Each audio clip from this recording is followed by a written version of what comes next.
विद्या प्रकाशन मंदिर private limited.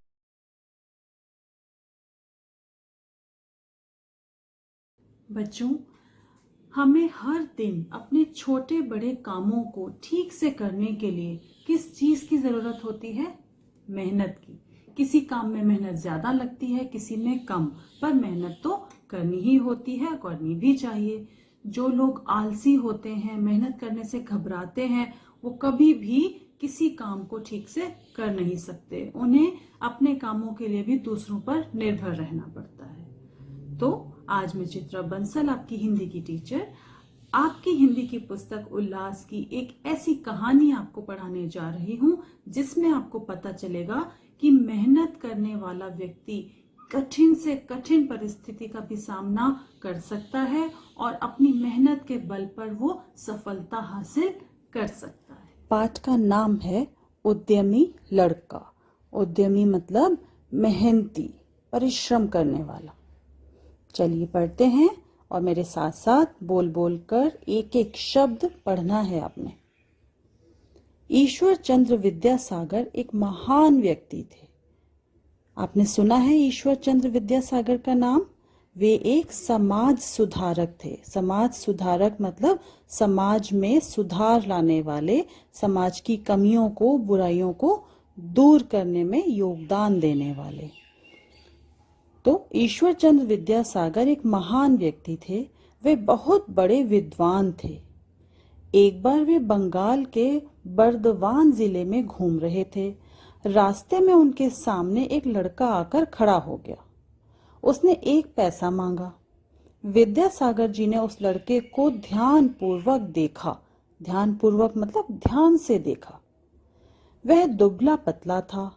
उसके वस्त्र फटे हुए थे, लेकिन उसके मुख पर चमक थी। तो जब वो राह से गुजर रहे थे, उन्होंने क्या देखा कि एक बच्चा उनके सामने आया और वो उनसे पैसे मांग रहा था। उन्होंने देखा कि वो लड़का दुबला पतला है, पर उसकी आंखों में चमक है।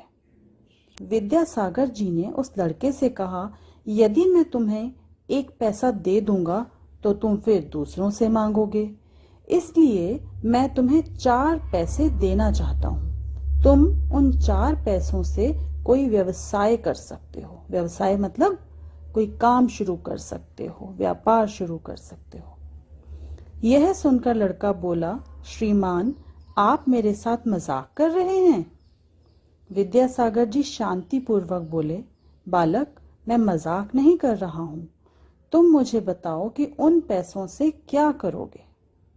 लड़का बोला, मैं 2 पैसों से खाने की कोई चीज खरीदूंगा और 2 पैसे अपनी माँ को दे दूंगा।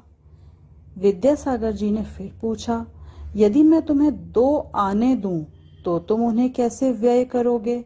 व्यय मतलब खर्च। वह बच्चा कितने पैसे मांग रहा था? 1 पैसा। और विद्यासागर जी ने उसे कितने पैसे देने की बात कही? 4 पैसे। और अब वो कितने पैसे देने की बात कर रहे हैं? 2 आने। तो जो वो मांग रहा था उससे तो बहुत ज्यादा देने की बात कर रहे थे विद्यासागर जी। फिर क्या हुआ? लड़का चुप हो गया। वह कुछ नहीं बोला। वह समझ गया कि यह महाशय मुझसे मजाक कर रहे हैं। विद्यासागर जी ने स्नेह पूर्वक मतलब प्यार से उस लड़के की बाह पकड़ी और पूछा, बेटे, तुमने मुझे बताया नहीं कि 2 आने में तुम किस प्रकार व्यय करोगे? लड़के की आंखें छलछला आई, मतलब उन आंसू आ गए उसकी आंखों में। श्रीमान, आप अवश्य एक गरीब लड़के से मजाक कर रहे हैं। विद्यासागर जी प्रेम पूर्वक बोले, मैं जानना चाहता हूँ कि तुम 2 आने किस प्रकार व्यय करोगे? लड़का बोला, मैं 1 आने से चावल खरीदूंगा और बचे हुए पैसे अपनी माँ को दे दूंगा। विद्यासागर जी ने फिर पूछा, यदि मैं तुम्हें 4 आने दूं तो तुम उन्हें व्यय कैसे करोगे? लड़का बोला, मैं 2 आने भोजन पर व्यय करूंगा, शेष 2 आने से आम की टोकरी खरीदूंगा। मैं आम को 4 आने में बेचूंगा। इसी प्रकार मैं फल का व्यापार करूंगा। इस काम में माँ मेरी सहायता करेंगी। तो इस तरह से लड़के के दिमाग में उस समय आया कि अगर मुझे 4 आने मिल गए तो मैं उसका कैसे इस्तेमाल कर सकता हूँ। लड़के का विचार जानकर विद्यासागर जी बहुत प्रसन्न हुए, बहुत खुश हुए। उन्हें विश्वास हो गया कि लड़का उद्यमी और होनहार है। उद्यमी मतलब परिश्रमी और होनहार मतलब समझदार, जो अपनी मेहनत से आगे बढ़ सकता है। वह अवश्य उन्नति करेगा, उन्हें लगा। उन्होंने उस लड़के को प्रसन्नता पूर्वक 1 रुपया दिया। 1 रुपया पाते ही लड़के के चेहरे पर चमक आ गई। उसने विद्यासागर जी के चरण स्पर्श किए, मतलब उसने सम्मान से उनके पैर छुए। तो अभी तक तो उसे लग रहा था कि वो मजाक कर रहे हैं या उसकी गरीबी का मजाक उड़ा रहे हैं, पर जब विद्यासागर जी ने उसे 1 रुपया दिया तो वो बहुत खुश हुआ और उसने उनके पांव छुए। कुछ वर्षों के बाद विद्यासागर जी पुनः बर्दवान गए। वे बाजार में एक फल की दुकान के सामने से गुजर रहे थे। तभी उस फल की दुकान से निकलकर एक नौजवान उनके सामने आया। उसने विद्यासागर जी के चरण स्पर्श किए। फिर वह नम्रता पूर्वक बोला, श्रीमान, आपसे प्रार्थना है कि आप मेरी दुकान पर पधारने की कृपा करें। तो जो फलों की दुकान जो चला रहा था वो युवक, वो बड़ी विनम्रता पूर्वक, प्रेम पूर्वक आया और उसने विद्यासागर जी के पैर छूकर कहा कि आप कृपया करके मेरी दुकान पर आइए। विद्यासागर जी ने उस युवक को ध्यानपूर्वक देखा। उसके चेहरे पर चमक थी। उसका शरीर गठा हुआ था। वह साफ सुथरे कपड़े पहने हुआ था। वह एक सुंदर सजीला नौजवान था। विद्यासागर जी बोले, युवक, मैंने तुम्हें पहचाना नहीं, तुम कौन हो?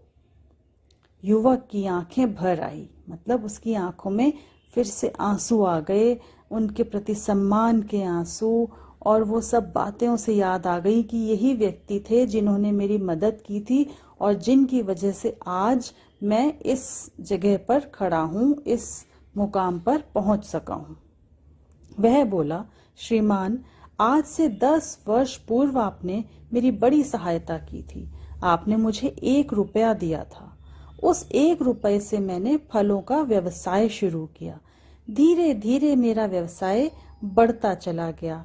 आज मेरी यह फल की दुकान आपकी कृपा का ही फल है। उस बच्चे ने यह बात भूली नहीं कि विद्यासागर जी ने उसकी मदद की थी। आज 10 वर्ष बाद भी जब उसने उन्हें देखा तो पहचान लिया और अपनी सारी सफलता का श्रेय उन्हें ही दिया।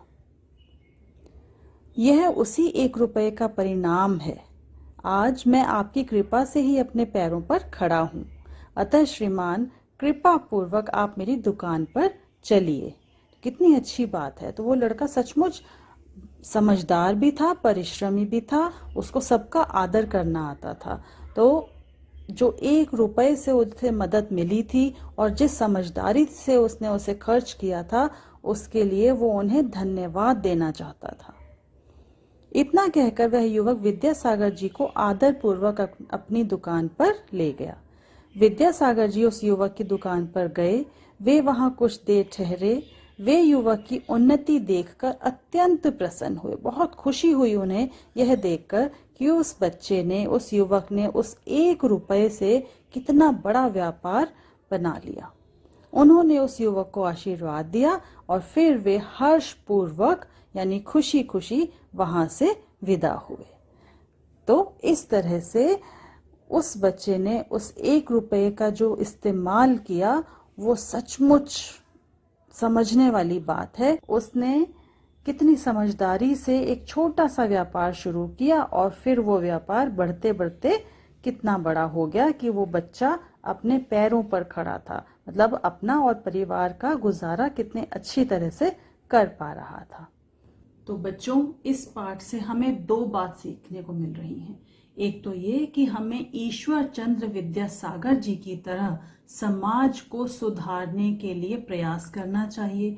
अगर हमें अपने आसपास कोई कमजोर या बेसहारा व्यक्ति नजर आता है तो हमें सिर्फ कुछ पैसे या भोजन देकर उसको हमेशा के लिए इसी तरह से दूसरों पर निर्भर रहना नहीं सिखाना, बल्कि उसको मेहनत करनी सिखानी है। और दूसरा, उस बच्चे से हमें क्या सीखने को मिल रहा है कि हमारे पास जितने भी साधन हो हमें उनका सोच समझकर अच्छे से अच्छा इस्तेमाल करना चाहिए, ताकि हमें कभी भी जीवन में किसी के ऊपर निर्भर न रहना पड़े, किसी के आगे हाथ ना फैलाना पड़े।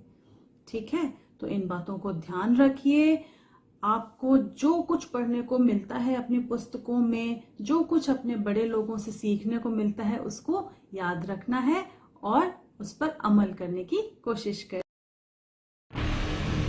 Vidya Prakashan Mandir Private Limited.